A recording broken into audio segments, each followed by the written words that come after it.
டூனி talkies ரசிகர்களுக்கு வணக்கம். வாங்க லென்ஸ் நிகழ்ச்சிக்கு போகலாம்.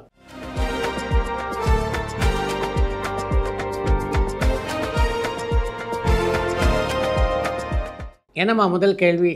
சூப்பர் ஸ்டார் ரஜினிகாந்த் சாரினுடைய ஜோடியா சரண்யா பொன்வண்ணன் நடிச்சிருக்காங்களான்னு குவைத்லேருந்து அமிர்தேஸ்வரன் கேட்டிருக்காங்க. சூப்பர் ஸ்டார் ரஜினிகாந்துக்கு ஜோடியாக நடிக்கின்ற வாய்ப்பு இது வரைக்கும் சரண்யா பொன்வண்ணனுக்கு அமையலை. இயக்குனர் மல்லியம் ராஜகோபால் தமிழில் எத்தனை திரைப்படங்களை இயக்கியிருக்காருன்னு கடலாடியிலேருந்து பாலசுப்ரமணியன் கேட்டிருக்காங்க. மல்லியம் ராஜகோபாலுடைய இயக்கத்தில் உருவான முதல் திரைப்படம் ஜீவனாம்சம். அந்த திரைப்படத்தை தொடர்ந்து தங்கமலர், கஸ்தூரி திலகம், சவாலே சமாளி, என்ன முதலாளி சௌக்கியமா, அப்பா டாட்டா, கட்டிலா தொட்டிலா ஆகிய 7 படங்களை இயக்கியிருக்கிறார் மல்லியம் ராஜகோபால். இது வரைக்கும் தமிழ் சினிமாவில் அதிகமாக லேடி கேட்ட போட்ட நடிகர் யாருன்னு பட்டுராஜன் வடபழனியிலேருந்து கேட்டிருக்காங்க. தமிழ் சினிமாவில் மிக அதிகமான முறை பெண் வேஷம் போட்டதுன்னா அது நகைச்சுவை புயல் வடிவேலு தான். தசாவதாரம் திரைப்படத்தினுடைய இசை மற்றும் பாடல்கள் எல்லாமே நல்லா தானே இருந்துச்சு. அப்படி இருந்தாலும் அந்த படத்தினுடைய இசையமைப்பாளரான ஹிமேஷ் தொடர்ந்து தமிழ் திரைப்படங்களில் பணியாற்றுறதுக்கான காரணம் என்னன்னு திருநெல்வேலியிலேருந்து கண்ணன் கேட்டிருக்காங்க. தசாவதாரம் படத்திற்காக ஹிமேஷ் ராஷ்மையா இசையமைத்திருந்த பாடல்கள் எல்லாம் நன்றாக இருந்தன அப்படின்றதுல எந்த சந்தேகமும் இல்லை. ஆனால் இங்கே இருக்கின்ற தமிழ் இசையமைப்பாளர்களை தாண்டியதாக அது அமையவில்லை என்பதையும் நாம் ஒப்புக்கொள்ளத்தான் வேண்டும். அப்படி மிகச்சிறப்பாக அவருடைய பாடல் அமைந்திருந்தால் நிச்சயமாக தொடர்ந்து தமிழ் படங்களிலே பல திரைப்படங்களுக்கு இசையமைக்கக்கூடிய வாய்ப்பு அவருக்கு கிடைச்சிருக்கும். நல்ல வாய்ப்பு அவருக்கு கிடைத்தது. அதை அவர் சரியாக பயன்படுத்தி கொள்ளவில்லை அப்படின்னு தான் நான் சொல்வேன். ஜான்சன் ஜார்ஜினுடைய ஆறானு ஞான் திரைப்படம் எந்த ஓடிடி தளத்தில் இருக்குன்னு நியூஜெர்சியிலேருந்து இளமாறன் கேட்டிருக்காங்க. ஆறானு நிஜான் திரைப்படம் இப்போதைக்கு எந்த ஓடிடி தளத்திலும் இல்லை.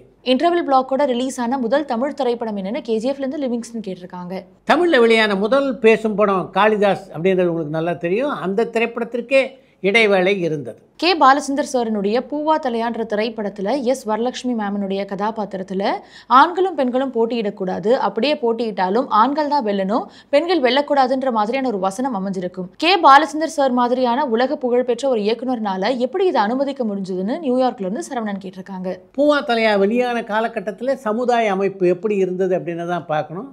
அந்த படத்தில் அது போன்ற வசனத்தையும் அந்த காட்சியும் எப்படி பாலச்சந்தர் அனுமதித்தார் அப்படின்னு நீங்கள் கேள்வி கேட்டிருப்பது எனக்கு ஆச்சரியமாக இருக்குது. ஏன்னா அந்த படத்துக்கு கதை, வசனம், இயக்கம் எல்லாம் அவர் தானே அந்த காட்சியும் எழுதி அதற்கு வசனத்தையும் எழுதியவர். அந்த காட்சியில் எனக்கு ஒரு விஷயந்தான் கொஞ்சம் இடரலாக இருந்தது. அது என்னென்னா எமினேஷன் சவுக்கை எடுத்துக்கொண்டு வரலட்சுமி அடிப்பார். அந்த காட்சியை அவர் தவிர்த்திருக்கலாம் அப்படின்றது தான் என்னுடைய எண்ணம். இயக்குநர்கள் பாரதிராஜா சாருக்கும் மகேந்திரன் சாருக்கும் இடையே இருக்கிற நட்பை பற்றி ஷேர் பண்ண முடியுமான்னு சென்னையிலிருந்து கௌஷிக் கேட்டிருக்காங்க. பாரதி ராஜாவுக்கும் இயக்குனர் மகேந்திரனுக்குமான நட்பு எப்படிப்பட்டது அப்படின்றத நம்முடைய சாய் சித்ரா நேர்காணலில் மகேந்திரனுடைய மகனான ஜான் மகேந்திரன் மிக அழகாக எடுத்துரைத்திருந்தார். அது நீங்கள் பார்த்தீங்களா இல்லையா அப்படின்னு எனக்கு தெரியல. மகேந்திரனுக்கு ஏதாவது ஒன்றுன்னா, அதாவது ஒரு உடம்பு சரியில்லை அப்படின்னு ஏதாவது ஒரு விஷயம் கேள்விப்பட்டால் அடுத்த நிமிஷம் 2 பேர்ட்டேருந்து தான் ஃபோன் வரும். ஒன்று சூப்பர் ஸ்டார் ரஜினிகாந்த், அடுத்தது இயக்குனர் எம்எம் பாரதி ராஜா. அவங்க 2 பேரும் தான் அந்த அளவுக்கு அப்பா மேலே அவ்வளவு அக்கறையோடு இருந்தார்கள் என்று அந்த பேட்டியிலே கருத்து தெரிவித்திருந்தார் ஜான் மகேந்திரன். இயக்குனர் சுந்தர் சி சார் இயக்கத்தில் நடிகை நயன்தாரா நடிப்பில் உருவாகிட்டு இருக்க மூக்குத்தியம்மன் திரைப்படம் தீபாவளி அன்னைக்கு வெளியாகிறதுக்கான வாய்ப்புகள் இருக்கான்னு குவைத்லேருந்து அமிர்தேஸ்வரன் கேட்டிருக்காங்க. சுந்தர் சியினுடைய இயக்கத்திலே நயன்தாரா நடித்து கொண்டிருக்கின்ற மூக்குத்தியம்மன் படத்தினுடைய பார்ட் 2 இந்த ஆண்டு வெளிவருவதற்கான வாய்ப்புகளே இல்லை அப்படின்னு தான் நான் நினைக்கிறேன். 7 சேனல் மாணிக்க நாராயணன் சார் சமீபத்திய பேட்டி ஒன்றத்தில் நடிகர் சூர்யா சாக்லேட் பாய் அவருடைய உயரம் கம்மி, அவருக்கு எப்படி கேங்ஸ்டர் ரோல் மாதிரியான ரோல்கள்லாம் செட் ஆகும்னு பேசியிருக்காரு. ஆனால் நடிகர் சூர்யா 6, அஞ்சான், நந்தா, ரோலெக்ஸ் மாதிரியான கதாபாத்திரங்களில் தன்னை ப்ரூவ் பண்ணியிருக்காரு. அப்படி இருந்தும் எதனால் அவர் இப்படி பேசுகிறாருன்னு அரவிந்தலோச்சனன் வெளியூர்லேருந்து கேட்டிருக்காங்க. என்ன கோபத்தில் 7 சேனல் நாராயணன் சூர்யாவை பற்றி அப்படி ஒரு கருத்தை முன்வைத்திருக்கிறார் அப்படின்னு எனக்கு தெரியல. அவர் பேசிய எந்த விஷயத்திலும் எனக்கு 1% கூட உடன்பாடில்லை. சார், இந்திய அளவில் அதிக திரைப்படங்களை தயாரித்த நடிகர் யாருன்னு கடலாடியிலேருந்து பாலசுப்ரமணியன் கேட்டிருக்காங்க. இந்திய அளவிலே மிக அதிகமான திரைப்படங்களை தயாரித்த நடிகர்னா இந்தியாவின் ஷோமேன் என்று இன்று வரை பாராட்டப்படுகின்ற ராஜ் கபூர் தான். நடிகர் விஜய் அரசியல் கட்சி ஆரம்பிச்சதுக்கான காரணம் தலைவா திரைப்படத்தினுடைய வெளியீட்டின் பொழுது அவருக்கு ஏற்பட்ட கசப்பான அனுபவம் தான் காரணம்னு சொல்லப்படுது. அது உண்மையா அல்லது வெறும் வதந்தியான்னு நியூயார்க்ல இருந்து பத்மநாபன் கேட்டிருக்காங்க. தலைவா படத்தினுடைய வெளியீட்டுக்கு முன்னாலே ஒரு காலகட்டத்தில் ஜெயலலிதாவுக்கு ஆதரவாகவே பிரச்சாரம் செய்தவர் தான் விஜய் அப்படின்றத எப்படி நீங்கள் மறந்துட்டீங்க அப்படின்னு எனக்கு தெரியல. அதற்கு முன்னாலேயே அவருக்கு அரசியலில் ஈடுபட வேண்டும் என்ற ஆர்வம் இருந்தது. அந்த ஆர்வம் தான் இன்றைக்கு காயாகி கனியாகி பழுத்து நிற்கிறது. ஜென்டில்மேன் திரைப்படத்தில் இடம்பெற்றிருந்த சிக்குபுக்கு பாடலுக்கு பிரபுதேவா மாஸ்டர் அண்ட் ராஜசுந்தரம் மாஸ்டருக்கு மாநில விருதுகள் அல்லது தேசிய விருது கிடைச்சிருக்கான்னு கோயம்புத்தூர்லேருந்து அஜய் கேட்டிருக்காங்க. ஜென்டில்மேன் படத்தில் இடம்பெற்றிருந்த சிக்குபுக்கு ரயிலே பாடலுக்கு மிக அழகாக நடனம் அமைத்திருந்த ராஜு சுந்தரம், அந்த பாட்டிலே மிக அழகாக நடனமாடியிருந்த பிரபுதேவா ஆகிய இருவருக்கும் தேசிய விருதோ அல்லது நம்முடைய தமிழ்நாட்டினுடைய விருதோ அளிக்கப்படவில்லை. நல்ல கதையம்சம் கொண்ட சின்ன பட்ஜெட் படங்கள் தொடர்ந்து ஜெயிச்சுட்டே வருதே. இப்போதான் தமிழ் சினிமாவின் சிறந்த காலம்னு நான் நினைக்கிறேன். இதை பற்றின உங்களுடைய கருத்து என்னன்னு மலேசியாவிலேருந்து சுவனேஷ் அருணாச்சலம் கேட்டிருக்காங்க. மிகப்பெரிய நட்சத்திரங்கள் இல்லாத கதையம்சம் உள்ள படங்கள் ஜெயிப்பது நிஜமாகவே தமிழ் சினிமா உலகுக்கே ஆரோக்கியம். இந்த நிலை தொடர வேண்டும் அப்படின்றது தான் என்னுடைய விருப்பம். ஃபேமிலி ஆடியன்ஸ்க்கான நல்ல திரைப்படங்கள் வெளிவந்தா கூட அது 50 கோடிக்கு மேலே வசூல் பண்ண மாட்டேங்குது. இதுக்கான காரணம் என்னன்னு பாண்டிச்சேரியிலேருந்து பெருந்தமிழன் கேட்டிருக்காங்க. இப்போ தானே அது போன்ற படங்களுக்கு தமிழ் ரசிகர்கள் மத்தியிலே வரவேற்பு கூட தொடங்கியிருக்கு. அதனால் இந்த ஆண்டு இறுதிக்குள்ளாகவே நீங்கள் நினைக்கின்ற ஒரு மாற்றத்தை அது போன்ற படங்கள் கொண்டு வரும்னு நினைக்கிறேன். அந்த மாதிரி படங்கள் 50 கோடி ரூபாய் வசூல் எல்லாம் இந்த ஆண்டு இறுதிக்குள்ளே தாண்டுவதற்கு வாய்ப்புகள் இருக்கின்றன. நடிகர் திலகம் சிவாஜி கணேசன் சார் நடிப்பில் அதிகமான வெள்ளி விழா திரைப்படங்களை கொடுத்த இயக்குனர் யாருன்னு கள்ளக்குறிச்சியிலேருந்து தவமணி கேட்டிருக்காங்க. சிவாஜிக்கு மிக அதிகமான வெள்ளி விழா படங்களை கொடுத்த பெருமை பீம்சிங் அவர்களுக்கே சொந்தமானது. நடிகை கீர்த்தி சுரேஷுக்கு திருமணம் ஆனதுனால தான் அவங்களுக்கு பட வாய்ப்புகள் குறைஞ்சதான்னு கடலூர்லேருந்து வினோத் கேட்டிருக்காங்க. கீர்த்தி சுரேஷை பொறுத்தவரையிலே பட வாய்ப்பு குறைந்த நிலையில் தான் அவர் திருமணமே செய்து கொண்டார். அதனால் அவருடைய திருமணத்தால் அவருக்கு பட வாய்ப்புகள் குறைந்ததாக சொல்ல முடியாது. தசாவதாரம் திரைப்படத்துக்கு எதனால டிஎஸ்பி சாரை வச்சு பின்னணி இசை அமைச்சாங்கன்னு திருநெல்வேலியிலேருந்து கண்ணன் கேட்டிருக்காங்க. தசாவதாரம் படத்துக்கு இசையமைத்த ஹிமேஷ் ராஷ்மையா என்ற இந்தி பட இசையமைப்பாளர். ஹிந்தியில் பொதுவாகவே பார்த்திங்கன்னா அவங்க பாடலுக்கு தான் இசையமைப்பாங்களே தவிர பெரும்பாலும் பின்னணி இசையை வேறு யாராவது தான் இசைப்பார்கள். இதுதான் ஹிந்தி பட உலகிலே உள்ள வழக்கம். அதன் காரணமாக தான் தமிழையும் பின்னணி இசையை அமைப்பதற்கு அவர் முன் வரவில்லை. அவருடைய பணியைத்தான் அந்த படத்தில் தேவி ஸ்ரீ பிரசாத் நிறைவு செய்தார். Super star Rajinikanth sir Jailer part 2 திரைப்படத்துக்கு பிறகு இயக்குனர் வினோத் டைரக்ஷனில் அடுத்த படத்தில் நடிக்க இருக்காருன்னு வர செய்திகள் உண்மையான குவைத்லேருந்து அமிர்தேஸ்வரன் கேட்டிருக்காங்க.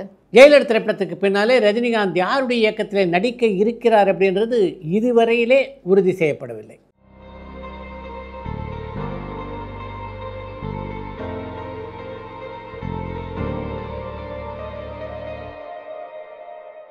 சார், முற்றிலுமாக தமிழ் பெயரை வச்சிருக்க 3 தயாரிப்பு நிறுவனங்களுடைய பெயர்களை சொல்ல முடியுமான்னு பாண்டிச்சேரியிலேருந்து பெருந்தமிழன் கேட்டிருக்காங்க.